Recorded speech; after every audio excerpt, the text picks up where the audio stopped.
Bienvenidos a este octavo video de la serie de videos titulado Clean Architecture para Net.core paso a paso. En el video anterior vimos un poco sobre los conceptos de autofilters en ASP.NET Core y la manera de usarlos para validar los datos de entrada a los controllers de una Web API. Asimismo, usamos por primera vez el componente de Fluent Validator para corregir este detalle y ser muy cuidadosos con la información que se introduzca en los DTOs. Hasta ahora, esto lo hemos implementado de una manera básica y sencilla, pero tenemos que reforzarlo un poco más con mecanismos de validación más avanzados y eficientes para su correcto funcionamiento. Esto es parte de la temática general de este video que vamos a explicar a continuación. Como este video va a ser un poquito largo, les recomiendo que, antes de seguir, revisen los videos anteriores a este para que tengan las ideas al corriente. En este video vamos ahora sí reforzar nuestra persistencia de datos y mejorar las operaciones CRUD que hasta ahora nuestro proyecto Web API las tiene de manera rudimentaria. Es aquí donde vamos a explicar otros patrones de diseño que gestionen esta funcionalidad y brinden un procesamiento seguro de los datos que se vayan a guardar en base de datos. Entonces, comencemos este video.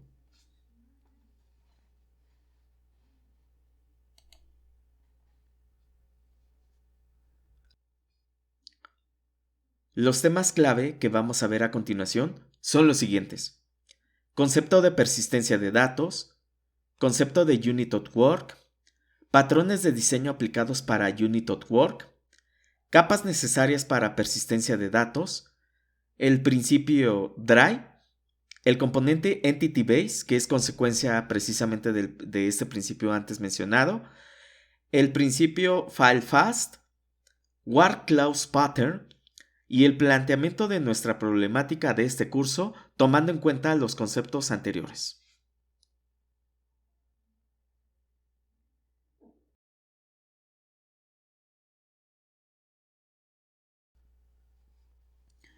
Voy a explicar a continuación un concepto muy importante y primordial en el área de programación de sistemas, y este concepto es la persistencia de datos. Esto se puede definir como un medio mediante el cual una aplicación puede recuperar información desde un sistema de almacenamiento no volátil y hacer que ésta persista. La persistencia de datos es vital en las aplicaciones empresariales debido al acceso necesario a las bases de datos relacionales o no relacionales. En Clean Architecture es importante que esta sección se encuentre en la capa de infraestructura, puesto que todo lo relacionado con base de datos y sus entidades se debe de manejarse de manera separada en esa capa. Entonces, esta parte debe estar compuesta por los siguientes elementos: lo que es Unit.Work o el patrón Unit.Work propiamente dicho, la migración fluida de base de datos y la instancia de base de datos, que se puede considerarse como persistencia en sí, y el patrón de repositorio por objeto de entidad de datos. Entonces, vamos a estudiar a continuación cada uno de estos conceptos muy importantes antes de seguir.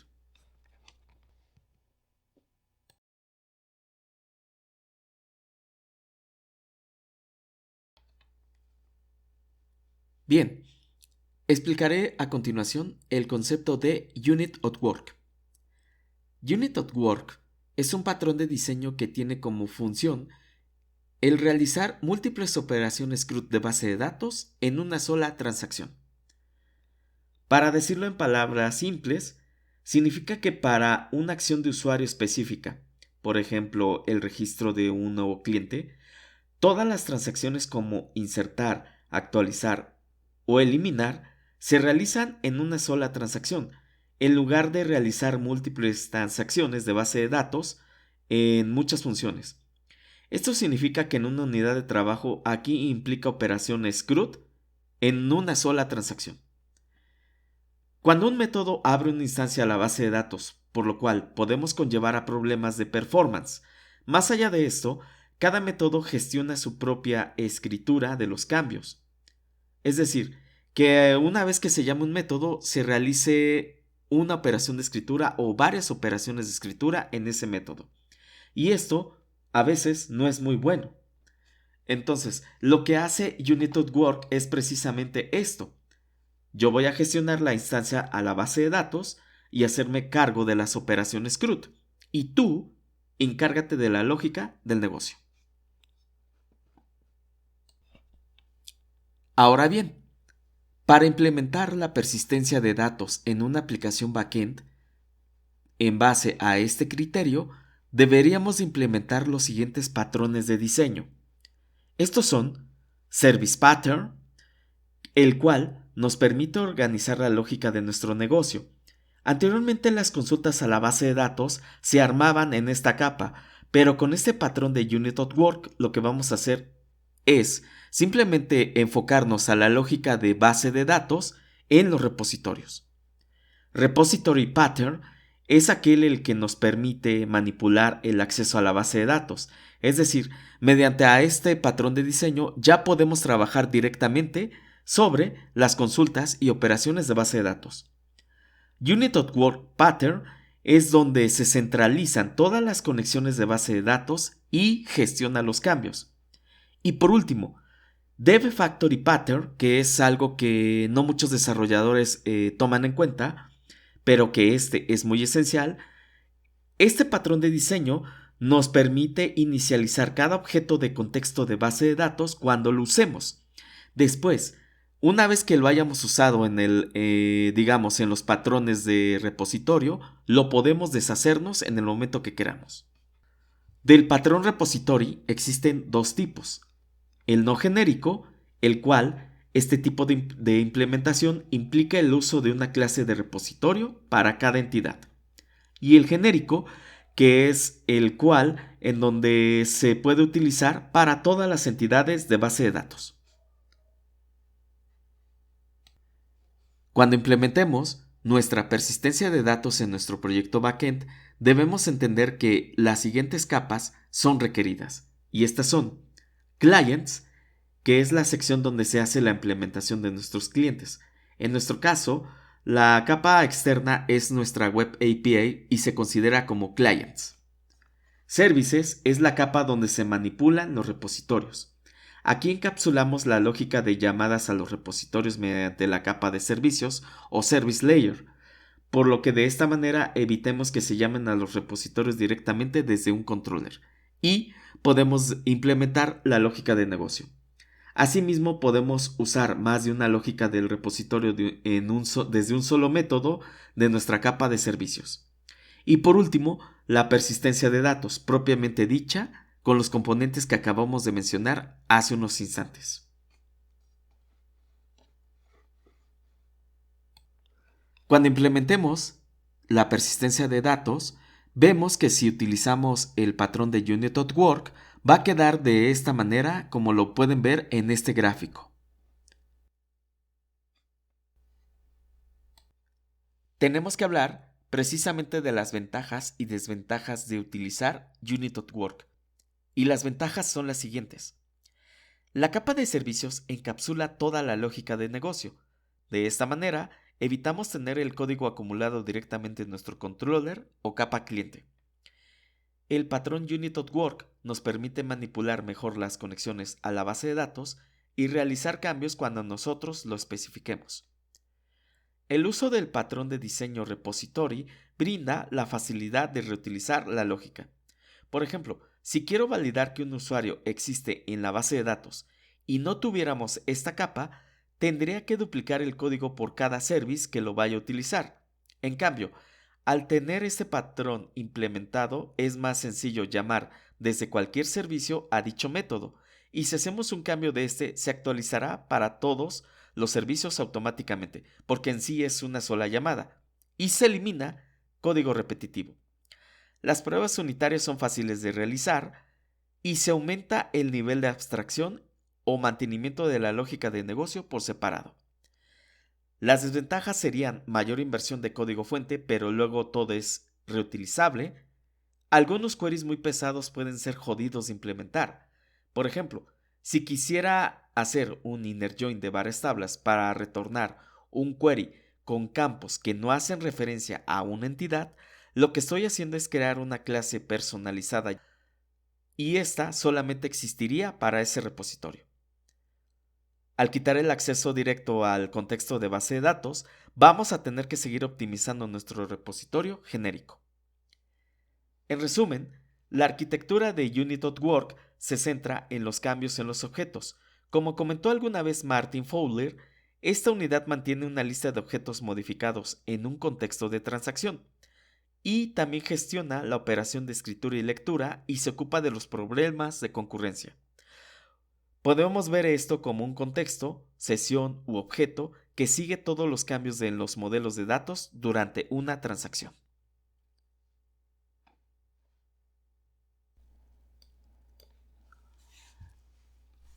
Veamos ahora el concepto de Dry Principle. Este concepto se puede definirse así. El principio no te repitas, del inglés Don't Repeat Yourself o DRY, y conocido también como una vez y solo una, es una filosofía de definición de procesos que promueve la reducción de la duplicación de código fuente en el desarrollo de software. Dicho de otra manera, toda pieza de información nunca debería de ser duplicada o repetida debido a que incrementa la dificultad en los cambios y su evolución posterior, y puede perjudicar la claridad del código fuente, dando origen a inconsistencias y ambigüedades. Los términos pieza de información son usados en un sentido amplio abarcando datos almacenados en una base de datos, código fuente de un programa de software o información textual y o documentación. Cuando esta buena práctica se aplica de forma eficiente, los cambios en cualquier parte del proceso o código fuente requieren cambios en un solo lugar. Por ejemplo, si algunas partes del proceso están en varias partes del código fuente, los cambios pueden provocar fallos con mayor facilidad si todos los sitios en los que aparece no se encuentran sincronizados o actualizados. Vamos a explicarlo precisamente con un ejemplo sencillo que estoy mostrando aquí en pantalla. Supongamos que tenemos, mejor dicho, dos clases, Product y Customer, en los cuales tienen un atributo común llamado name y una función llamada toString. Ambas clases están bien construidas y tienen su propia responsabilidad, pero si nos damos cuenta, los atributos en sí están repetidos. Entonces, como estas dos clases tienen dos miembros en común, podríamos refactorizarlos y extraer los miembros de la siguiente manera. Hay que crear una clase llamada NamedEntity donde en efecto se encapsulan solamente esos atributos llamados name y toString y obviamente heredarlos de las clases Product y Customer de esa clase abstracta. Con esto vemos que esta versión ahora cumple con el Dry Principle. ¿Puede ser que dos clases tengan partes idénticas pero aún no rompan este principio? Sí. Este principio restringe la presencia de conocimiento de dominio y no pone límites al código fuente real que se requiere para expresar ese conocimiento. El hecho de que las dos entidades tengan la misma funcionalidad no significa que violen Dry. De hecho, tanto las clases Product como Client tienen su propia semántica. Simplemente sucedió que lo hicieron usando el código idéntico en este caso particular. Desde el punto de vista de dominio, esas entidades se desarrollan por separado unas de otras. Ambas representan diferentes partes del dominio y por lo tanto no violan este principio.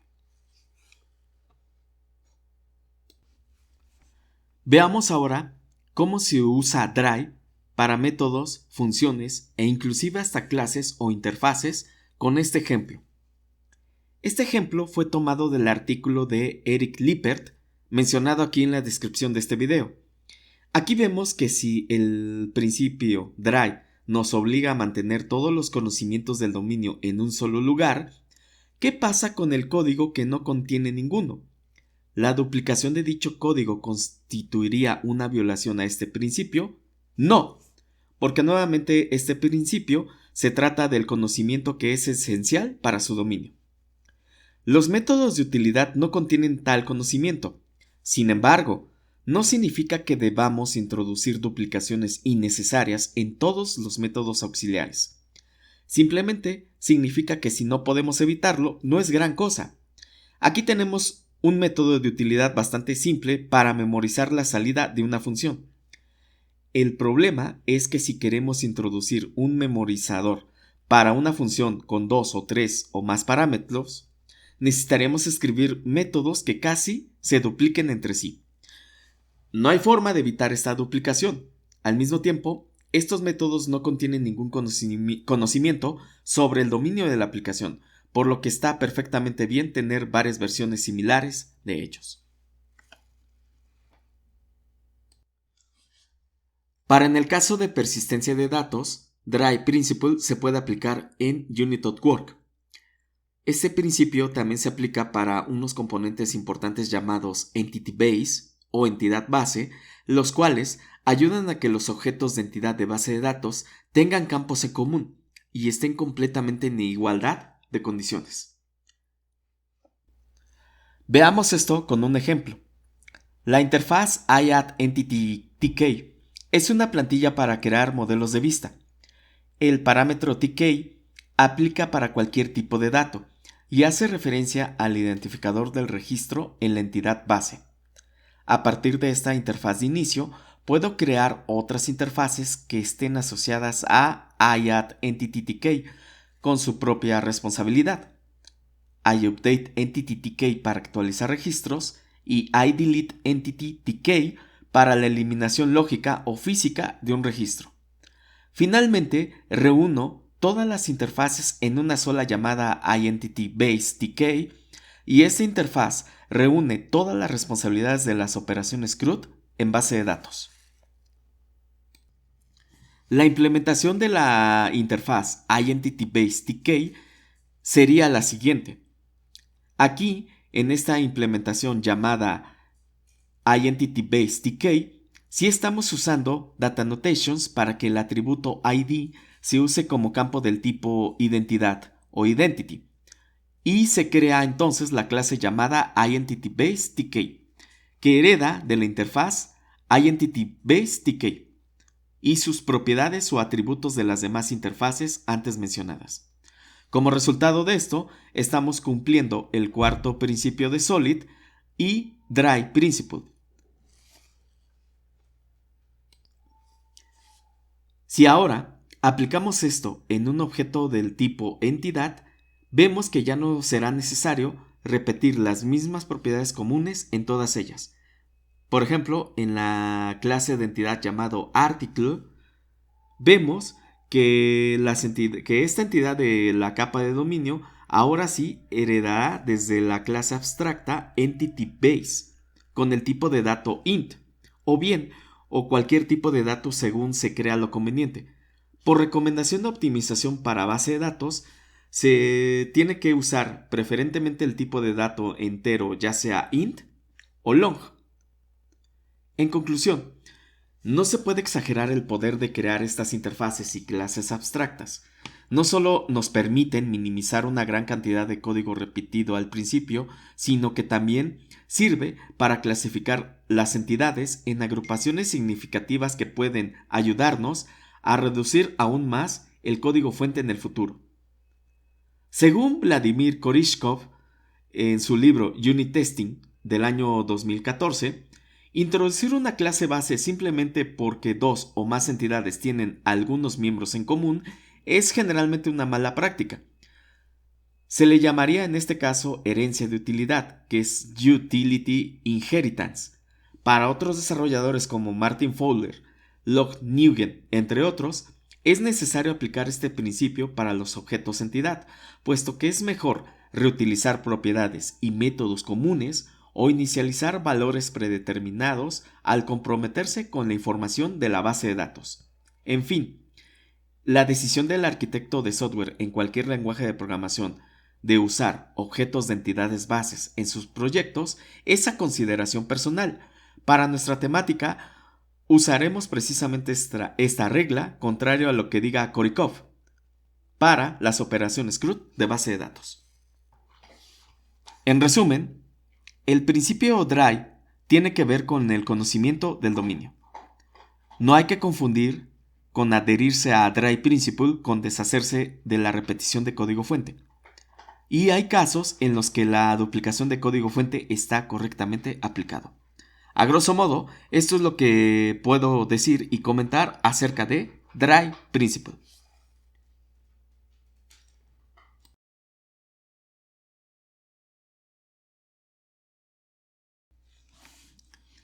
Cuando la persistencia de datos se implemente en una aplicación backend, lo importante es saber que todas las operaciones que interactúen con ella fallen en algún momento en tiempo de ejecución.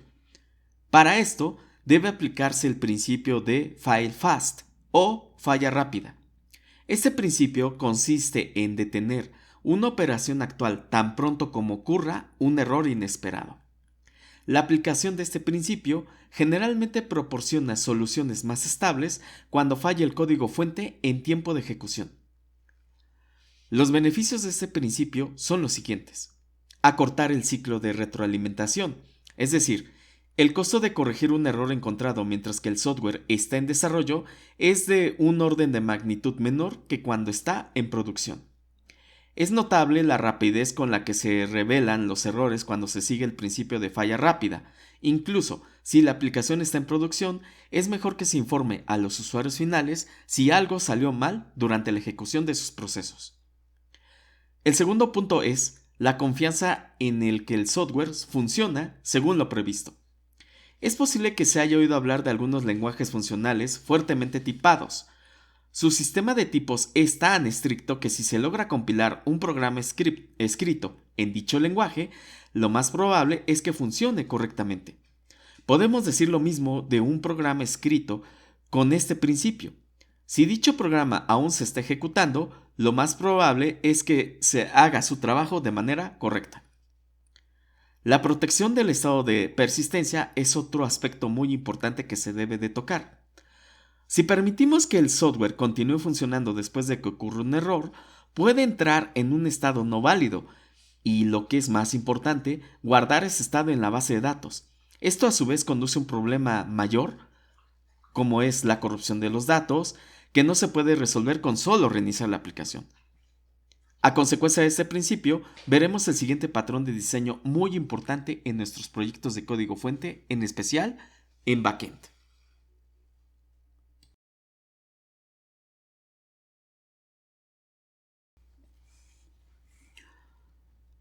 A consecuencia del principio de fast-fail, se genera un nuevo patrón de diseño llamado Guard Clause, o dicho de otra manera, cláusula de protección. Una cláusula de protección es una técnica derivada del método FileFast y su propósito es validar una condición y detener inmediatamente la ejecución del código fuente si la condición no se cumple, arrojando un error significativo en lugar de dejar que el programa arroje un error más profundo y menos significativo. Las cláusulas de protección simplifican el código al eliminar las condiciones de ramificación anidadas inútiles, al devolver errores significativos. Veamos esto con un ejemplo sencillo que vemos en la pantalla. En este ejemplo, vemos que el bloque if actúa como una cláusula de protección al proteger el método getUser contra cualquier argumento de nombre de usuario nulo. Así, somos libres de escribir el resto del método sin tener que preocuparnos por verificar si username es nulo. Como regla principal, las excepciones de las cláusulas de protección nunca deben de detectarse. Dicho de otra manera, la mayoría de las veces debe de dejar que se haga hincapié en esas excepciones porque la mayoría de las veces las cláusulas de protección protegerán contra escenarios que nunca deberían de suceder, como en el caso de los argumentos nulos. Aquí en este caso ¿qué significa un argumento nulo? La mayoría de las veces un argumento nulo no necesariamente es un error, así que deberíamos pensar lo siguiente. ¿Deberíamos detectar un error y arriesgarnos a no descubrirlo nunca? Pues no. En cambio, queremos dejar que la aplicación falle inmediatamente para que podamos descubrir el error antes de implementarlo en producción durante su proceso de desarrollo. Pero ¿qué pasa si tenemos condiciones previas que no dependen de los errores? ¿Qué pasa si tenemos condiciones previas que podrían ocurrir a veces, como las condiciones previas de la lógica empresarial o la lógica del negocio? La solución en este caso sería exponer las cláusulas de protección. A veces debe protegerse contra la lógica empresarial o de negocio, lo que significa que es posible que la condición no se respete en algunos casos y no necesariamente sea un error. En algunos casos, una posibilidad es exponer las cláusulas de protección relacionadas bajo un método booleano público para permitir que se llame a esa función y se bifurque en torno a ese método booleano. En este ejemplo que estoy mostrando aquí en pantalla, explica la manera de crear una cuenta de usuario y su implementación.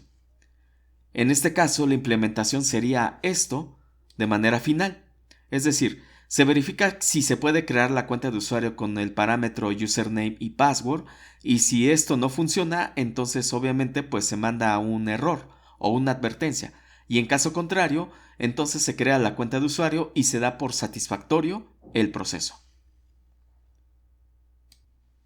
Word Clause nos previene de las siguientes situaciones que pueden suceder, y estas son condiciones previas. Las condiciones previas son las condiciones que deben cumplirse antes de la ejecución del método. Básicamente, las condiciones previas del método siempre dependerán de los argumentos del método. Un buen ejemplo de una condición previa del método es un argumento no nulo, como lo podemos verlo aquí en esta pantalla. Las condiciones posteriores, en este caso, se pueden definir de la siguiente manera. Las condiciones previas son las condiciones que deben cumplirse después de la ejecución del método. Básicamente, las condiciones posteriores al método siempre dependerán del valor devuelto por el método. Un buen ejemplo de una condición posterior a un método es una cadena no nula o no vacía, tal como lo vemos aquí en pantalla. Como podemos adivinar aquí, las condiciones posteriores no son obligatorias, ya que se sabe exactamente lo que sale o resulta del método. La única vez que debe considerar el uso de condiciones posteriores es cuando tiene que usar llamadas no confiables, es decir, métodos externos o métodos protegidos, para obtener el resultado del método, como en el ejemplo antes mostrado. ¿Cuándo y por qué hay que crearlos? Es una buena práctica encapsular nuestras cláusulas de protección dentro de una clase dedicada a este patrón de diseño, para que podamos reutilizar su lógica y escribirlas de la manera más legible. Veamos este ejemplo. En esta implementación, el método requires se usa para validar las condiciones previas y el método ensures es para validar las condiciones posteriores. El punto interesante de esta implementación es el uso de la clase C# llamada debug, proveniente del espacio de nombres llamado system.diagnostics. El punto principal de la clase debug es que se ejecutará solo en tiempo de depuración y no puede ser detectado por alguien que lo invoque, por lo que se respeta la regla de nunca detectar excepciones de cláusulas de protección. Además, el método ensures usa el atributo conditional para asegurarse que el código que está dentro del método se ejecutará solo en tiempo de depuración para que el rendimiento no se vea afectado en el ambiente de producción, porque recordemos que los errores de las cláusulas de protección se detectarán antes de implementarse en producción. Pero solo para estar seguros nos protegemos del método require lanzado con una excepción llamada Word Clause Exception, si no se cumple la condición previa, porque el código posteriormente fallaría de todos modos o causará una inconsistencia de datos que no queremos. Al final, implementando este método quedaría implementado finalmente bajo la siguiente manera.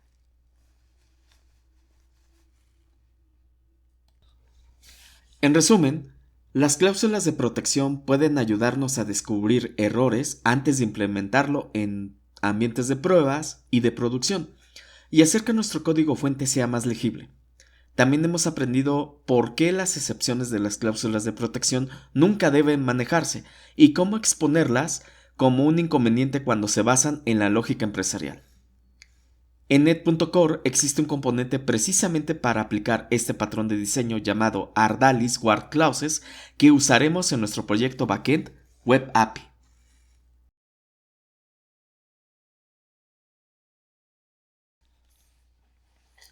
Una vez explicados los conceptos anteriormente dichos, es hora de replantear la estrategia de la persistencia de datos que actualmente tenemos, en base a lo que hablé en este video. Este es el diagrama anterior que expliqué en el primer video. Notemos que no tiene los campos comunes para poder aplicar el patrón de diseño Entity Base en código fuente. Entonces, para que esto funcione de manera correcta, tuve que refactorizar la base de datos, y esta sería la nueva estructura. Si ustedes se dan cuenta, se crearon nuevas tablas y se ajustaron las existentes. Las nuevas tablas serían códigos de espacio de nombres, códigos de valor, proveedores, marcas de artículos, movimientos de stock y pedidos, tanto de encabezado como de talle. Se crearon dos nuevas vistas, una vista llamada BW Menu System, que se encarga de desplegar las opciones de menú cuando se vaya a desarrollar una aplicación frontend, llámese web, escritorio o móvil, y otra vista llamada BW Menu Categories, el cual se encargará de mostrar la clasificación de categorías de artículos u cosas. Esto lo hice porque desafortunadamente hasta ahora Microsoft SQL Server no tiene el tipo de dato llamado enumeración, cosa que en otras plataformas de base de datos como MySQL o MariaDB o Postgres, etc., lo tienen, pero para estos catálogos sí se puede decir que son de la aplicación y se tienen que guardar las configuraciones de nuestra aplicación. Entonces, si ustedes están haciendo este proyecto en una base de datos diferente a SQL Server, pueden prescindir de estas vistas, aunque claro, si más adelante las opciones y categorías necesitan guardarse o actualizarse, entonces se deben de tener estos dos objetos de base de datos. Ahora bien, la estructura de las dos vistas que se construyeron se crearon con la técnica de Common Table Expressions, conocidos en SQL Server como CTE. En otras plataformas diferentes a SQL Server también existe una técnica similar, por lo cual explicar esto está fuera del alcance de este curso. Finalmente, en el catálogo de artículos se crea un disparador o trigger en la cual gestiona los movimientos ABC de este catálogo, y los resultados de dichos movimientos se van a guardar en la tabla de stock de inventario. Con esto tenemos prácticamente armada la infraestructura de base de datos o en sí la persistencia de base de datos con la refactorización de nuestra base de datos de la aplicación.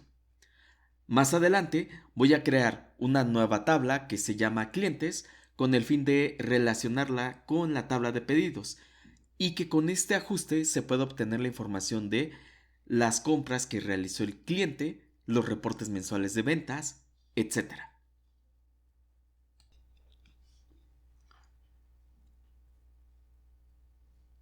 Como consecuencia de este ajuste crítico, tenemos que volver a realizar el proceso de scaffolding y Fluent API de Entity Framework Core explicado anteriormente en esta serie de videos, en el tercer y cuarto video, antes de empezar a hacer los ajustes en las capas de dominio e infraestructura de nuestro proyecto.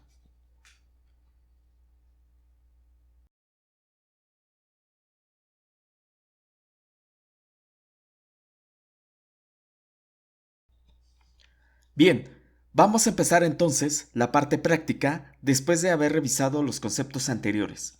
Y antes de empezar, voy a mostrar precisamente cómo sería el diagrama de diseño para el patrón de Unit.work.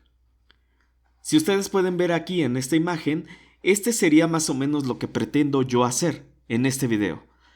A la izquierda se ve precisamente el núcleo de Unit.work, del cual se va a conectarse directamente a las bases de datos.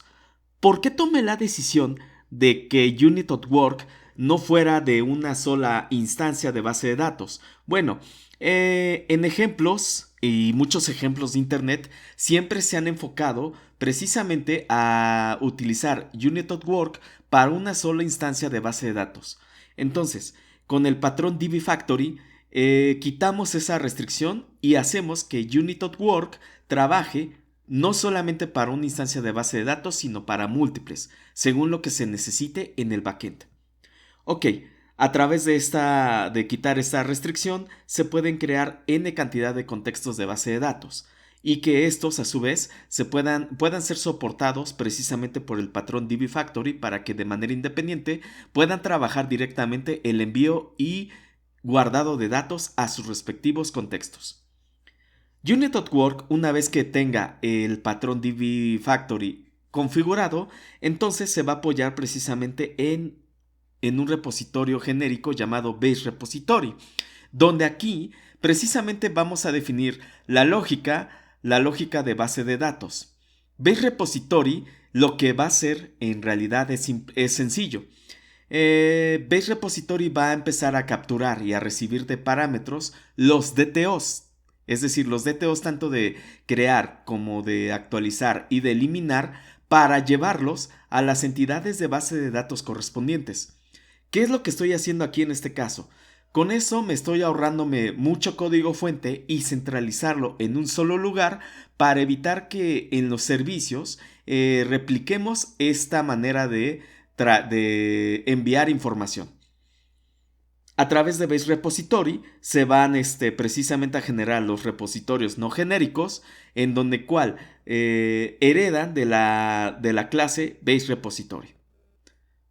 Una vez que los repositorios no genéricos estén configurados, entonces hay que crear un servicio común llamado CRUD Service, en el cual se realizarán todas las operaciones de lógica de negocio y base de datos, con los cuales van a interactuar precisamente con los repositorios.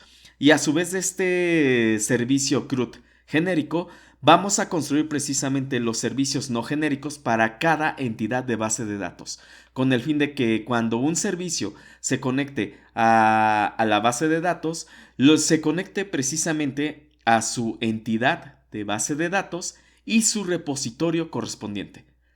Obvio, también con los DTOs también de entrada y de salida que se llegaran a necesitar. Finalmente, una vez que tengamos ya desarrollados los servicios, entonces estos servicios ya pueden ser accedidos a los controllers o a la capa más externa, que es en este caso nuestra Web API, y entonces con pocas líneas de código ya podemos empezar a trabajar con la persistencia de datos. Es así como más o menos lo tengo pensado, y después de estarlo revisando hace unos días, mientras que estaba construyendo precisamente el proyecto, finalmente me salió el resultado final. Y eso es lo que voy a explicar a continuación paso a paso, cómo fue que lo llegué a construir.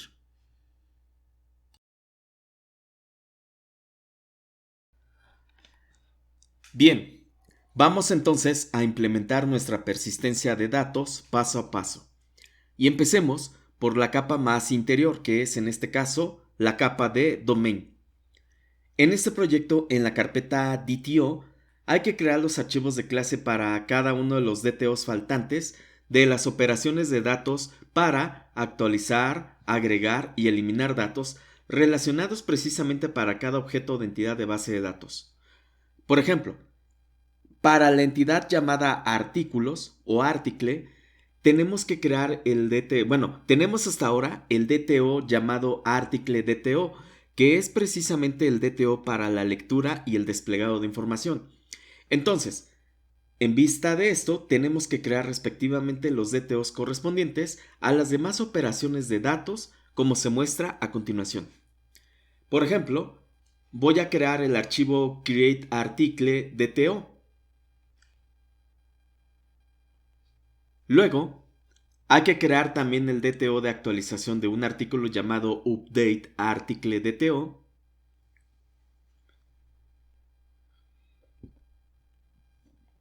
Y al final, Para eliminar lógicamente un artículo o físicamente, tengo que crear el DTO llamado delete article DTO. Nótense que en este caso, para update article DTO y delete article DTO, solamente estamos utilizando algunos campos que se van a modificar en el primer DTO antes mencionados.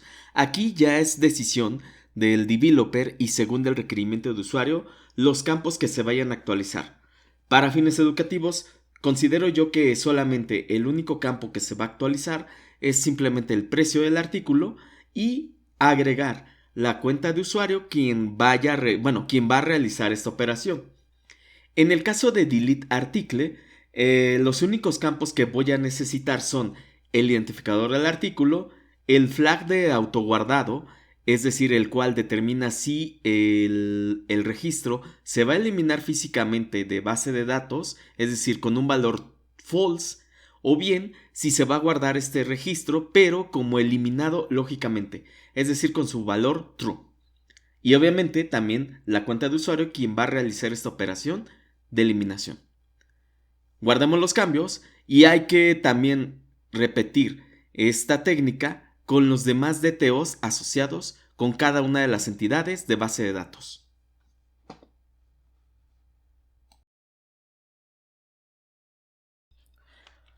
El siguiente paso es crear las interfaces de Entity Base o de entidad común. Y para esto vamos a hacer lo siguiente.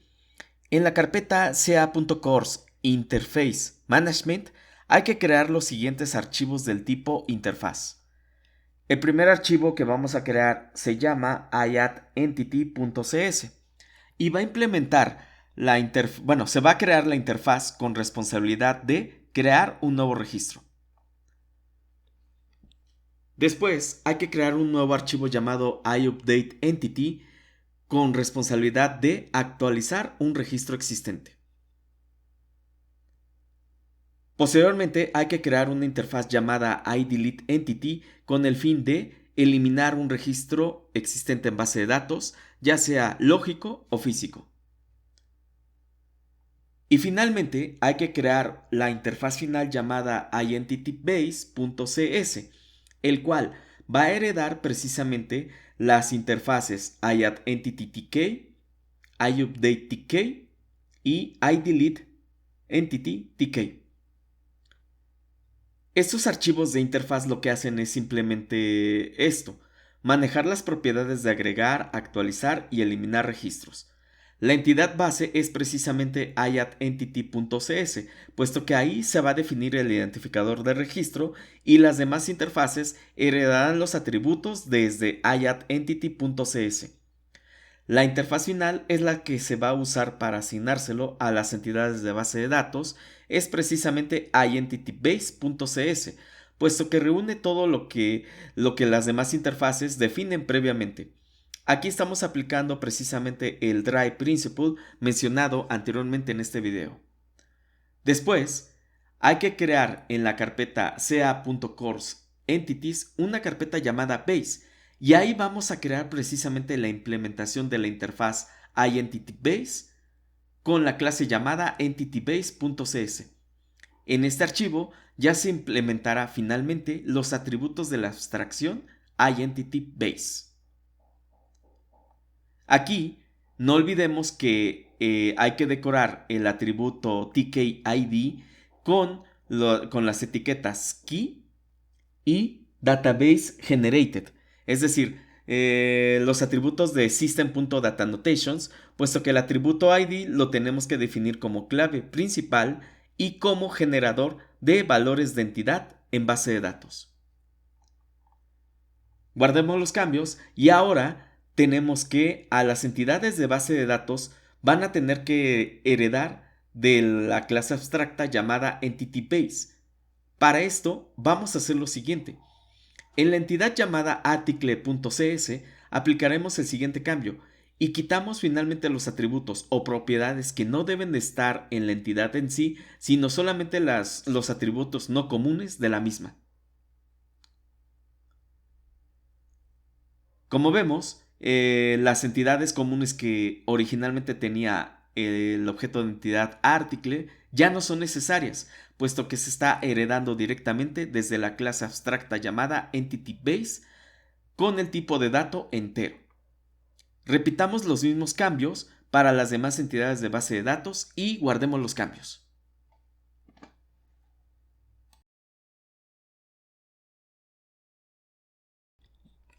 El siguiente paso, ahora sí, es el más importante, y es crear las abstracciones de Unit.work, DBFactory y Repository Base o repositorio básico.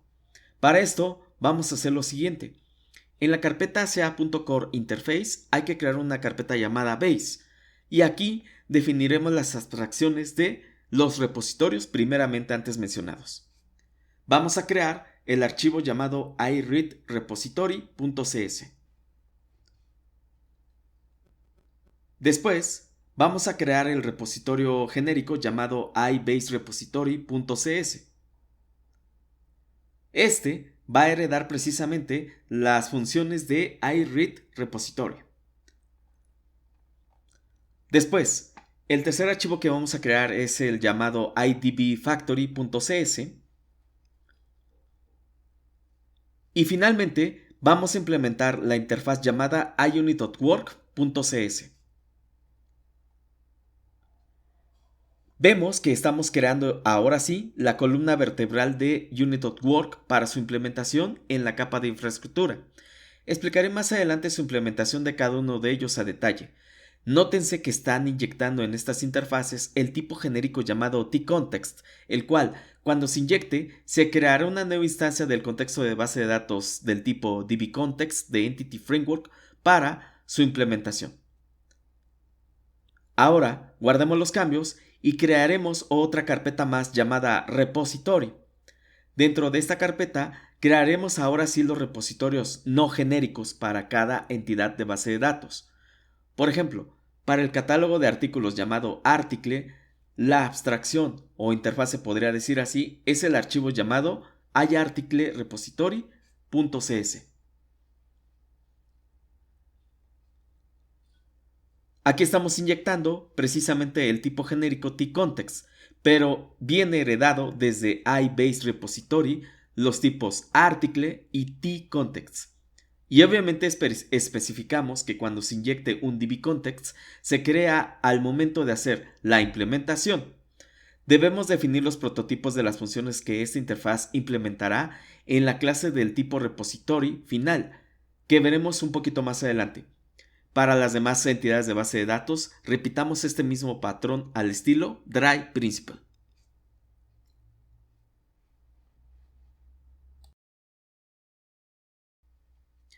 Finalmente, vamos a crear otra carpeta llamada Services. Dentro de ella, vamos a crear una carpeta llamada Base y tendrá dos archivos muy importantes. El primero es iCrudServices.cs y el segundo es irservice.cs. Nótese que en ambas interfaces tenemos lo siguiente.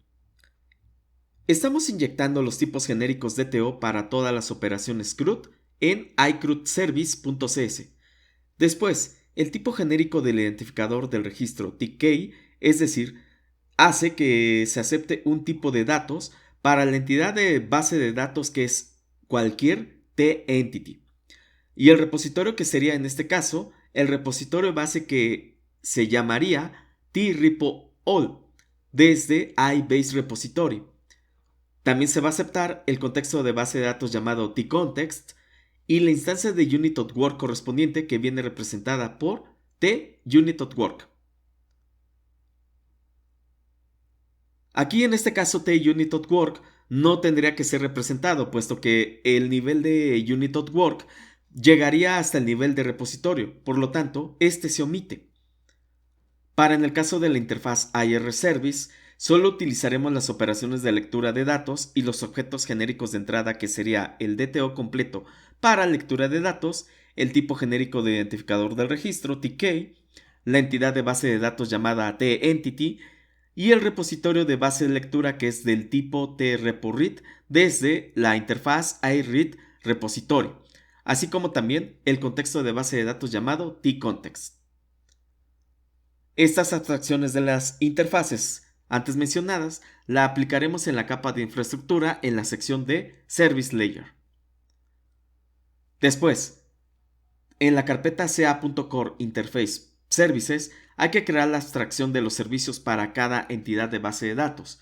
Por ejemplo, para la entidad de base de datos llamado artículos, el archivo correspondiente sería iArticleService.cs y su definición sería así. Retuitamos el mismo procedimiento para las demás entidades de base de datos faltantes. Aquí, ya con esto podemos implementar las operaciones CRUD de manera independiente, sin depender del repositorio genérico o no genérico.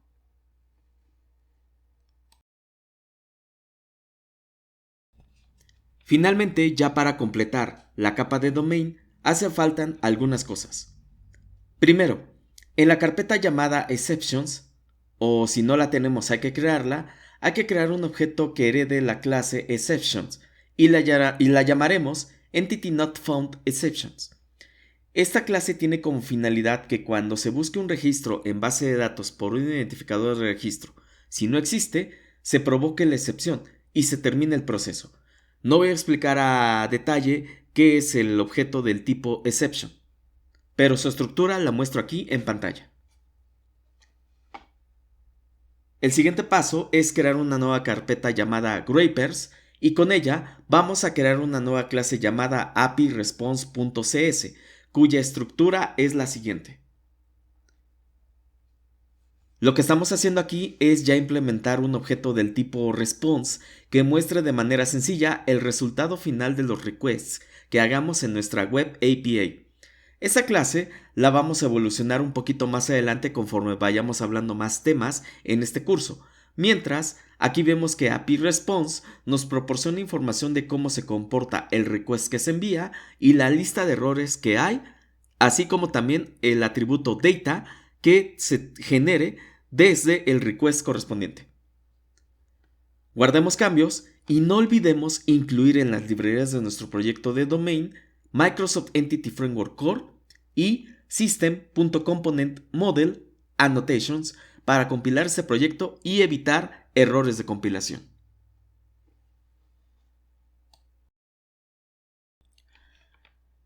Pasemos entonces a completar la capa de infraestructura.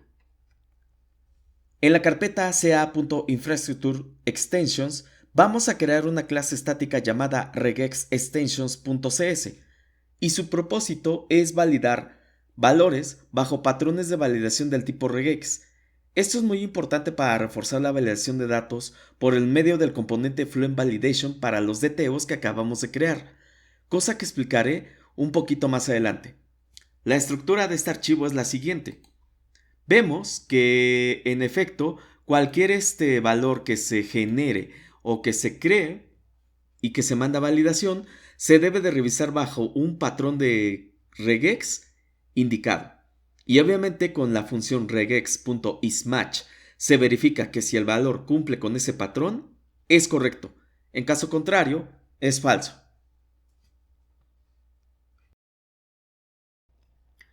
Bien.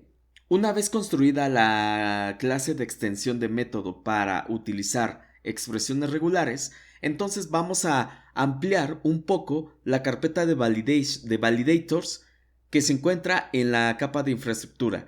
Y esto tiene con el fin de que ahora sí reforcemos la validación fluida por Fluent Validator. Para esto vamos a abrir la carpeta validators y revisemos la clase ArticleValidator. Perdón, es createArticleValidator. Si ustedes se dan cuenta, createArticleValidator tiene varios atributos desde el DTO llamado createArticle.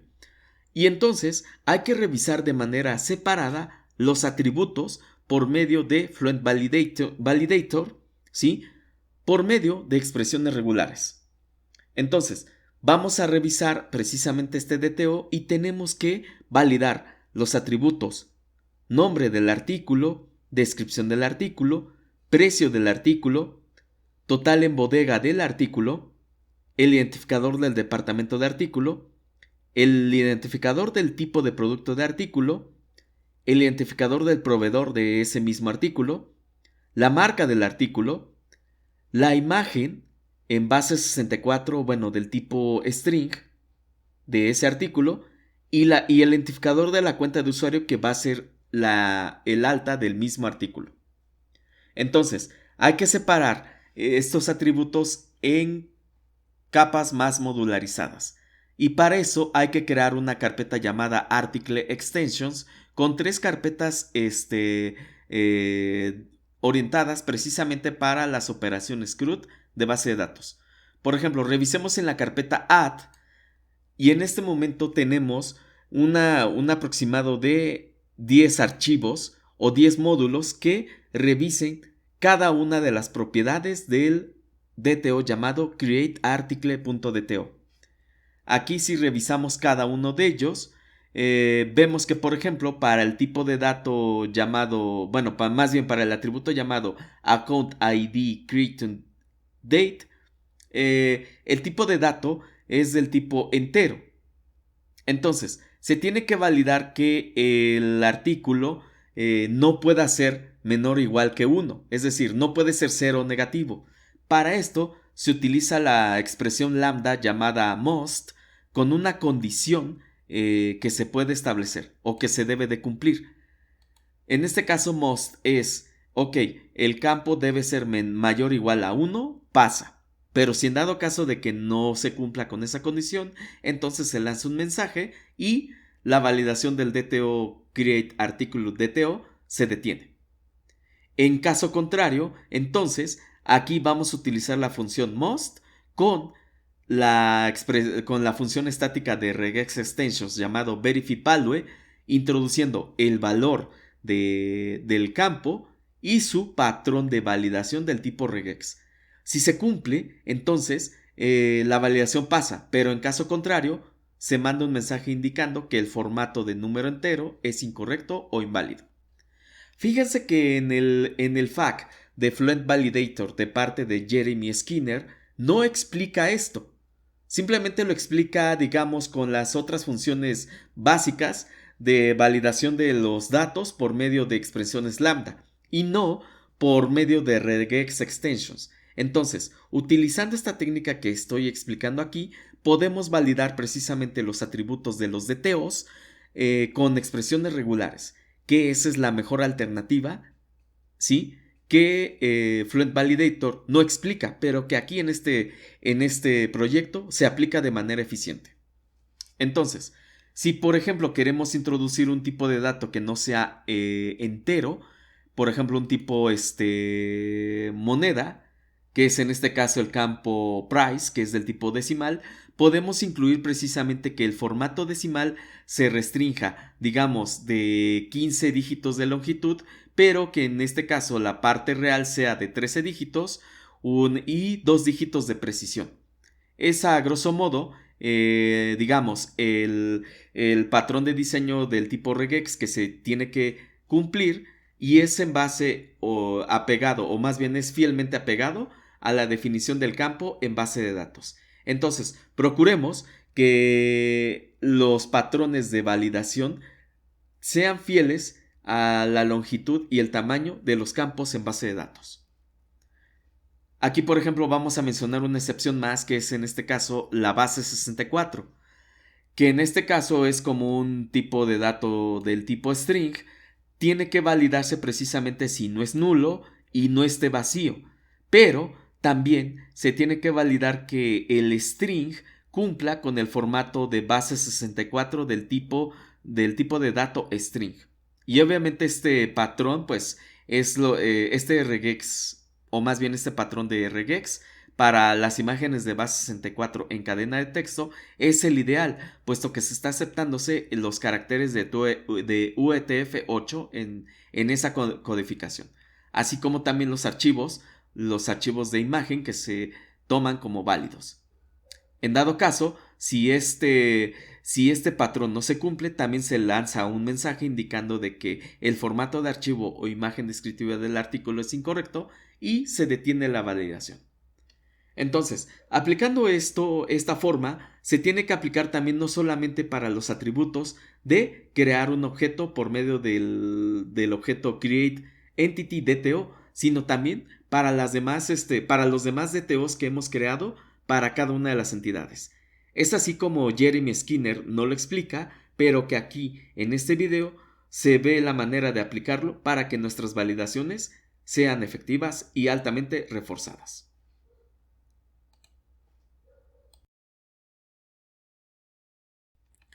Bien, voy a avanzar un poco más rápido puesto que ya me estoy extendiendo un poco en este video y vamos a continuar. El siguiente paso es ahora sí la construcción de la capa de persistence, y para eso vamos a realizar lo siguiente. Hay que crear una carpeta llamada persistence en el proyecto de infraestructura, y dentro de ella vamos a crear 4 carpetas importantes. La primera es base, data, repository y services. Empecemos a crear el código fuente de cada una de ellas. En la carpeta ca.infrastructure persistent base hay que implementar unit.work y dbfactory de las interfaces propiamente dichas desde ca.core. La estructura de ambos archivos es la siguiente. En dbfactory la construcción es muy fácil de entender y es muy importante conocerla. Se va a heredar de las interfaces iDisposable y iDbFactory con el parámetro tContext, en donde, como lo he explicado anteriormente, se acepta y se construye un nuevo contexto del tipo dbContext. El constructor de dbFactory se inyecta precisamente por una función del tipo t, en el cual se acepta un objeto llamado tContext para que se inyecte a la variable local llamado instanceFunc. Después, el método dispose es para precisamente liberar el objeto propiamente dicho de la memoria. Y al final, el método llamado init explica, o más bien tiene como funcionalidad, el que cuando se cree un objeto del tipo dbFactory, se cree la instancia por sí solita en automático. Lo cual tiene como beneficio de que cada vez que un contexto que se cree en base de datos cargue la conexión a base de datos y no presente problemas en tiempo de ejecución al momento de conectarse en base de datos. Revisando un poco unit.work, vemos que estamos heredando precisamente, bueno, su implementación es similar de la interfaz a unit.work. Y aquí vamos a entender un poco las funciones que tiene. En este caso, unit.work va a realizar la inyección de dependencias para cualquier objeto del tipo dbFactory con el contexto creado. Y a su vez, una vez que se inyecte este objeto en el constructor de unit.work, se va a inicializar la instancia de dbFactory. Una vez teniendo todo esto, entonces vamos a realizar todas las funciones de base de datos que unit.work va a realizar en el momento de gestionar la información. En este caso, las funciones son commit y obviamente sus variantes asíncronas, la función createTransaction, que obviamente, como lo he comentado anteriormente, las operaciones de base de datos hay que realizarlas en una sola transacción, y rollback, que en dado caso de que la transacción falle por algún problema que pueda suceder en el momento de realizar las operaciones de base de datos, se cancele de manera inmediata. Rollback también está, lo que son rollback y commit, así como save change, bueno, más bien commit, rollback y create transaction están definidos también de manera asíncrona. Y bien, guardemos entonces en este caso los cambios y vayamos precisamente al archivo de contexto llamado patosa comercial. Esto se encuentra en la carpeta de data. Solamente hay que realizar los ajustes de las propiedades de las entidades con el tipo entitybase.tk para que queden emparejadas. Ese reto hay que hacerlo y hay que revisarlo antes de proseguir.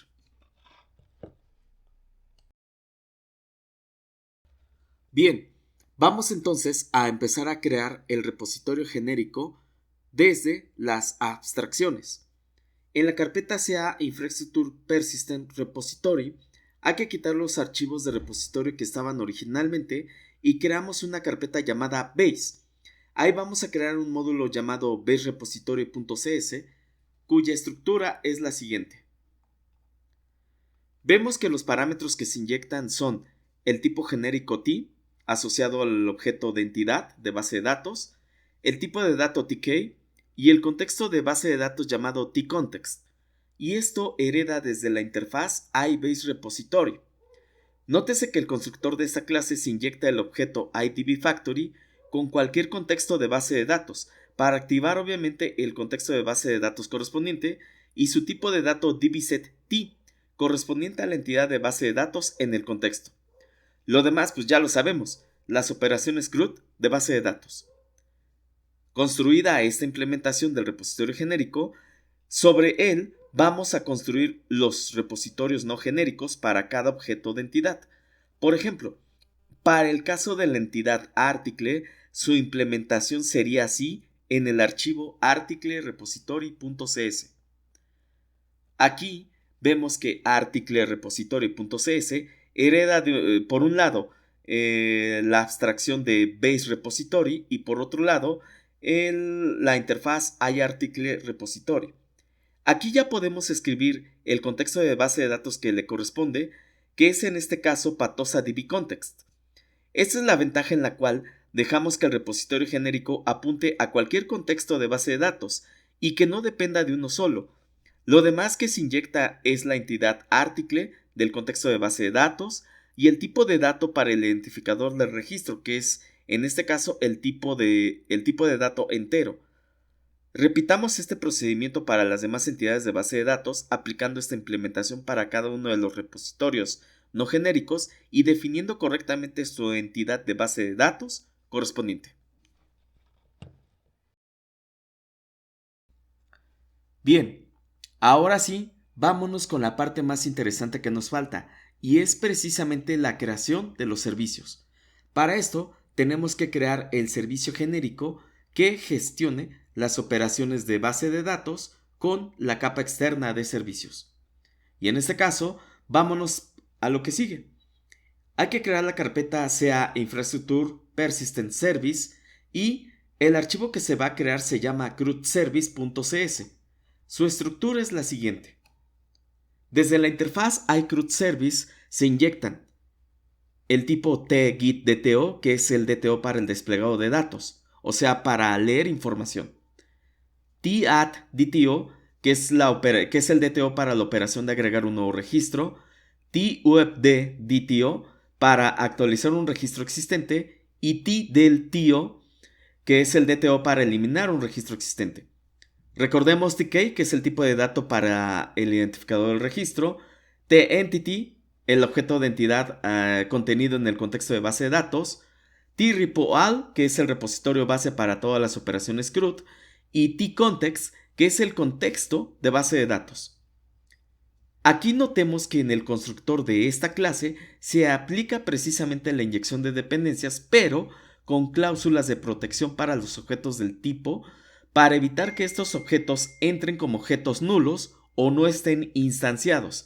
Aquí se utiliza precisamente el componente de Ardalis Guard Clauses para net.core.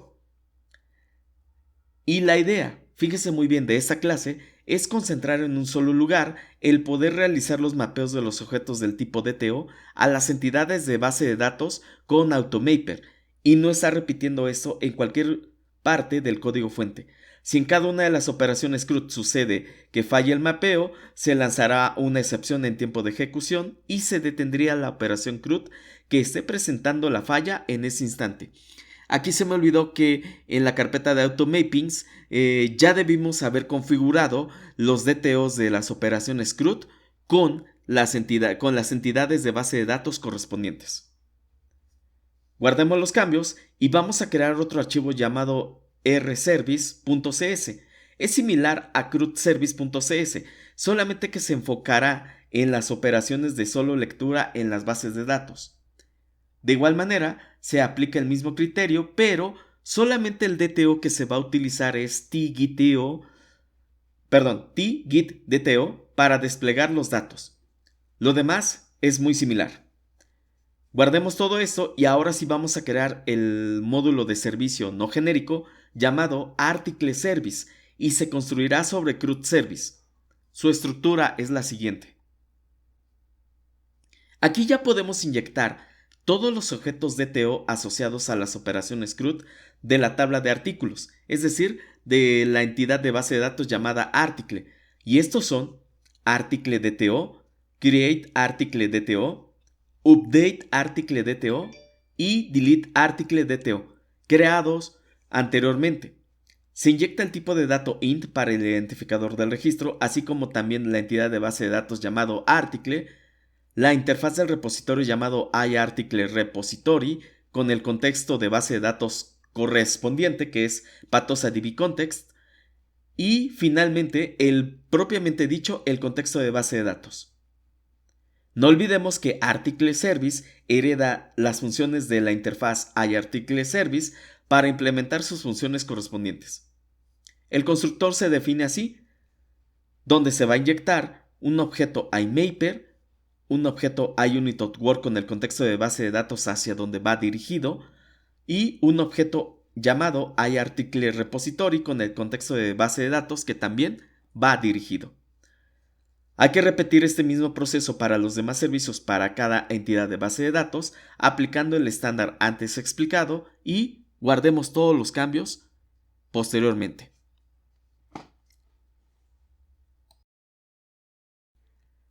Finalmente, ya para terminar de completar la capa de infraestructura, tenemos que ahora sí realizar el proceso de inversión de control con los nuevos componentes u objetos que acabamos de crear. En la carpeta CA Infrastructure Service Collection vamos a crear un módulo más para que realice la inversión de control para el ciclo de vida del objeto iDBFactory que hemos creado en esta misma capa. Este archivo se llama dbctxFactory.cs y su estructura es la siguiente. Lo que estamos haciendo aquí es crear el ciclo de vida para cualquier objeto del tipo dbFactory, puesto que como mencioné hace rato, se crea una instancia de manera independiente sin necesidad de construirse. Y obviamente al momento de crearse una instancia de dbFactory también se carga el contexto de base de datos de manera separada, permitiendo que se creen las instancias de manera independiente. Por eso se aplica el ciclo de vida del tipo Scoped. Tenemos ahora sí que registrar los servicios y repositorios que hemos creado, así como los objetos del tipo Unit.Work y dbFactory. Esto lo haremos en el archivo ioc.cs de la carpeta ca.infrastructure extensions service collection.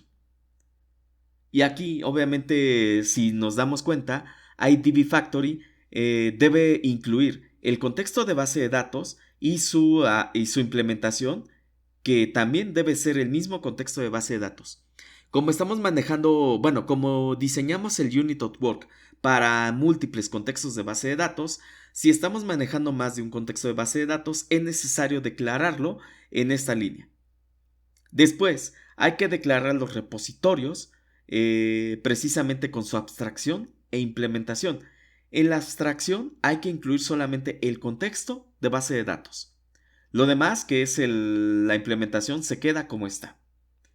Y finalmente, los servicios se quedan como están. Simplemente hay que escribir la abstracción y su implementación. Para los repositorios y los servicios, el ciclo de vida es del tipo transient. Con todo esto, ya tenemos concluida la capa de infraestructura de la persistencia de datos totalmente establecida. Nos falta ahora la capa de presentación para que ya tome los cambios aplicados.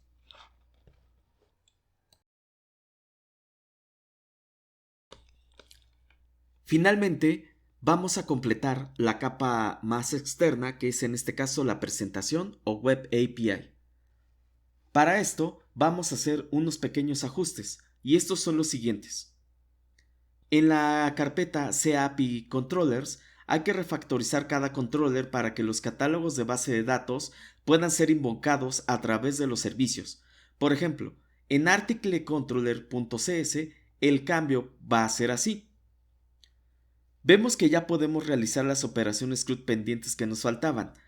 La actualización de registros por medio del verbo HTTP llamado POT y la eliminación del la eliminación del registro por medio del verbo HTTP llamado delete.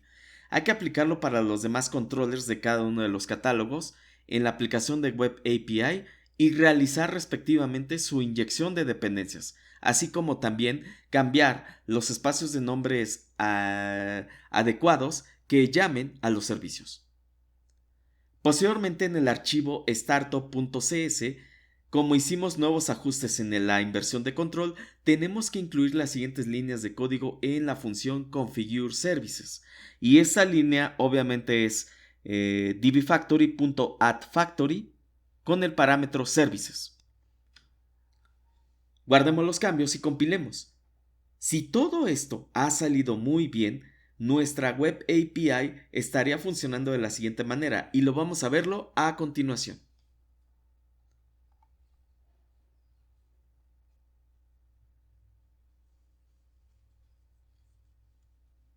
Estamos probando, ahí voy.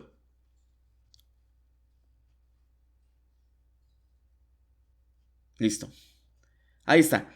Notemos que ya podemos realizar las operaciones CRUD con la persistencia de datos ya configurada y revisar los resultados en la base de datos y probemos que su funcionamiento ha sido correcto. Aquí si nosotros intentamos hacer alguna, digamos, el alta de un nuevo artículo, vemos que el alta se realiza de manera correcta y lo checamos o verificamos con la función get de el controller de artículos. Y aquí está precisamente el artículo que hemos introducido hace unos instantes. Todo esto está funcionando de maravilla, está funcionando muy bien, pero hay unos detalles que tenemos que corregir y solventar.